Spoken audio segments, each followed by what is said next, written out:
welcome back. Oh, let's get rid of that actually. Hello, welcome back to Video Wizard.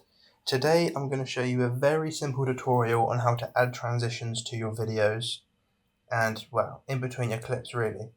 So, as you can see on the screen, I have these two videos down here, okay? They're very short, so just bearing that in mind because it will come up a bit later. But I want to add a transition in the middle, okay? At the moment, we just have this cut. It's alright, but it's a bit boring, okay? So, how do we do a transition? Well, it's actually really easy, okay? So, in your right-hand side, you might have an effects panel.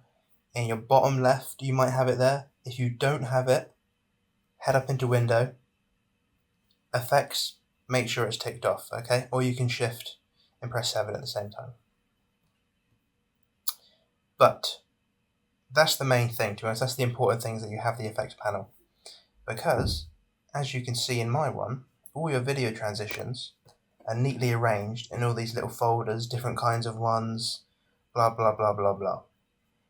My favourite is personally Dissolve, so I'm going to do one of these. Let's do a dip to black, okay? You just want to put it in there. Now, notice how I said earlier these clips are very short. Because they're very short, I've got this error message saying there's going to be a couple repeated frames. But that doesn't bother me, I'm just showing you how it's done. If your clips are long enough, they won't need to do that. So, let's look at what it's like now. See?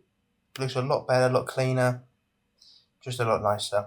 And there's a whole lot of transitions you can play around with here. So, that is literally how you do it. It is so simple. Thank you very much for watching, and I hope you have a good rest of your day.